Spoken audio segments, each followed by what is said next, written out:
1912 में एक विशालकाय समुद्री जहाज बनाया गया था जिसका नाम था टाइटैनिक। इस जहाज के बारे में ये कहा जाता था कि ये जहाज कभी नहीं डूबेगा। टाइटैनिक नाम का ये जहाज 269 मीटर लंबा था और उस वक्त स्टील से बनाया गया था। चालक दल और यात्रियों को मिलाकर इस पर करीब 3300 लोगों के ठहरने की सुविधा थी। ब्रिटेन से अमेरिका जाते वक्त अटलांटिक सागर में एक रात हुए हादसे के बाद ये जहाज महज कुछ घंटों में ही डूब गया। जानकारों का कहना था कि इंजीनियरिंग के लिहाज से ये डिजाइन के आधार पर विकसित पहला जहाज था जिसमें कई वाटर टाइट कंपार्टमेंट बनाए गए थे। जहाज का डिजाइन कुछ ऐसा था कि अगर जहाज का कोई एक कमरा पानी से भर जाए तो वह दूसरे कमरे को डुबा नहीं सकता था। जहाज बनाने और नेविगेटर सिविल इंजीनियरिंग थ्योरी के अनुसार टाइटैनिक का प्रचार इस तरह से किया गया था कि यह जहाज कभी डूब नहीं सकता है। इसकी वजह यह थी कि इसमें बहुत सारे तहखाने बनाए गए थे जो वाटर टाइट दीवारों से बने थे। तहखाने की 2 कतारों में पानी भरने की स्थिति में भी जहाज कभी डूबने वाला नहीं था। टाइटैनिक का असली नाम RMS टाइटैनिक था क्योंकि ये एक रॉयल मेल शिप था जो 3500 बस्ते भरकर चिट्ठियां ले जा रहा था। इसमें 3 इंजन थे और इसकी भट्टियों में 600 टन तक का कोयला लगता था। इसमें 3300 लोगों के लिए जगह थी। पहली बार जब टाइटैनिक सफर पर निकला तो उस पर 1300 यात्री और 900 चालक दल के सदस्य सवार थे। थर्ड क्लास की टिकट 7 पाउंड की थी, सेकंड क्लास की टिकट करीब 13 पाउंड की और फर्स्ट क्लास की टिकट की कीमत 30 पाउंड तक की थी। उस वक्त का सबसे महंगा जहाज हुआ करता था। टाइटैनिक के डूबने से कुछ महीने पहले 1911 में ग्रीनलैंड के दक्षिण पश्चिमी हिस्से में मौजूद एक ग्लेशियर का 500 मीटर एक बड़ा टुकड़ा उससे अलग हो गया। हवा और समुद्र की लहरों के साथ ये हिमखंड तैरता हुआ दक्षिण की ओर जाने लगा। 2 अप्रैल की रात को ये हिमखंड जो अब मात्र 125 मीटर का ही बचा था टाइटैनिक से टकरा गया। हिमखंड से टकराने के बाद महज 4 घंटे के भीतर ही टाइटैनिक पूरी तरीके से डूब गया। के वक्त टाइटैनिक में यात्रियों और चालक दल मिलाकर कुल 2200 लोग सवार थे। हादसे में करीब 1500 के करीब लोग भी मारे गए। 111 साल बाद भी सबसे बड़ा समुद्री हादसा इसे माना जाता है। इस हादसे में जीवित बची ईवा हार्ट कहती हैं कि मुझे लगता है कि ये मेरे पिता समेत और 1500 लोगों की कब्र है। इंग्लैंड के साउथहैम्पटन से अमेरिका की तरफ चला ये जहाज अटलांटिक सागर पार करते हुए ये विशाल हिमखंड से टकरा गया। हिमखंड से टक्कर ने जहाज को काफी नुकसान पहुंचाया और उसमें वाटर टाइट कंपार्टमेंट की कई दीवारें नष्ट हो गईं, जिसके कारण जहाज में बड़ी तेजी से पानी घुसने लगा। टक्कर के बाद जहाज के ढांचे में भी बदलाव आ गया था। दरवाजे बंद नहीं हो रहे थे। उस वक्त भी टाइटैनिक शुद्ध स्टील से बनाया गया था, लेकिन तब का स्टील आज की स्टील जितना मजबूत नहीं होता है।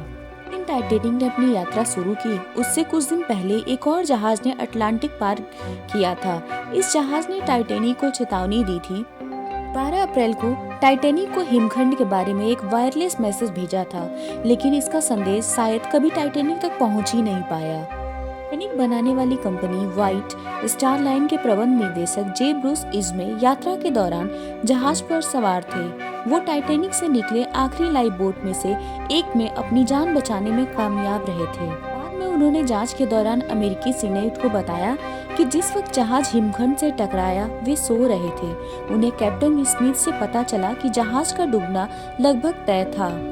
बताया कि कैप्टन स्मिथ ने उन्हें दूसरे एक जहाज से मिला एक टेलीग्राम दिखाया था जिसमें आगे रास्ते में हिमखंड की चेतावनी दी गई थी। हिमखंड से टकराया तो जहाज में मौजूद टेलीग्राफर्स ने डिस्ट्रेस सिग्नल यानी मुश्किल में भेजे जाने वाले सिग्नल भेजने शुरू किए। कुछ लोगों ने सबसे पहले ये सिग्नल समझे। उनमें से एक थे 4800 किलोमीटर दूर साउथ वेल्स के रेडियो ऑपरेटर आर्थर मूर। आर्थर शौकिया रेडियो ऑपरेटर थे और उन्होंने कायरफिली काउंटी में बने अपने घर पर यह रेडियो संदेश प्राप्त किया था। 15 अप्रैल 1912 सुबह वह स्थानीय पुलिस स्टेशन गए, लेकिन उनकी बात पर किसी ने भरोसा नहीं किया। डूब रहे टाइटैनिक को वो बचा नहीं पाए, लेकिन बाद में उन्होंने सोनार तकनीक पर काम किया और उन कुछ शुरुआती लोगों में शामिल रहे जिन्होंने बाद में टाइटैनिक के मलबे की तलाश की। समुद्र के भीतर टाइटैनिक जिस जगह पर है वहाँ उसके मलबे में जंग लग चुका है और बैक्टीरिया और अन्य कीटाणु उसे तेजी से खत्म कर रहे हैं। जानकारों की माने तो इस विशालकाय जहाज का अस्तित्व शायद अगले 20 सालों में इतिहास बन जाएगा।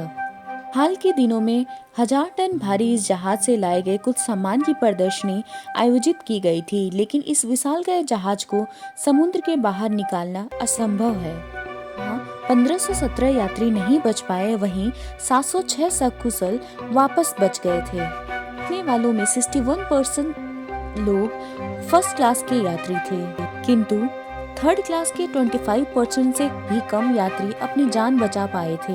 इस समय टाइटैनिक ने जल समाधि ली। उस समय समुद्र का तापमान बर्फ जमने के तापमान से भी नीचे था। टाइटैनिक से जुड़ा रहस्य हर कोई जानना चाहता है। इस पे एक फिल्म भी बनी है जो जेम्स कैमरून ने बनाई है। जेम्स कैमरून की टाइटैनिक फिल्म ने जितनी कमाई की थी उतने में 11 टाइटैनिक जहाज तैयार किए जा सकते हैं। उस समय टाइटैनिक $7.5 करोड़ में बनकर तैयार हुआ था और आज अनुमानित तौर पर इसे बनाने में $20 करोड़ का खर्च आता है, लेकिन फिल्म ने करीब 2.5 अरब की कमाई की थी। रोचक तथ्य इस जहाज से और भी जुड़े हैं। जहाज के अवशेषों को ढूंढने में 70 साल से अधिक का समय लग गया। आश्चर्यजनक रूप से टाइटैनिक के डूबने से 14 वर्ष पहले एक उपन्यास प्रकाशित हुआ था जिसका नाम था द रैक ऑफ टाइटन और फ्यूटिलिटी।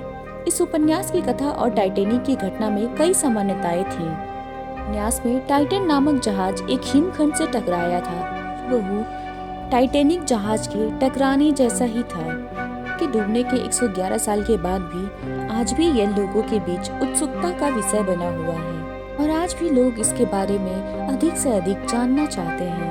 जहाज जिसके कभी न डूबने का दावा किया जाता था वो भी डूब गया, डूबकर खत्म हो गया और उसी के साथ खत्म हो गई उसकी भव्यता। और जो नहीं खत्म हुआ वो है लोगों की उत्सुकता इस टाइटैनिक जहाज के बारे में जानने के लिए।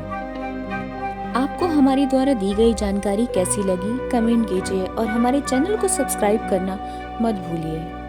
तब तक के लिए मिलते हैं किसी अन्य वीडियो में किसी अन्य रोचक तथ्य के साथ।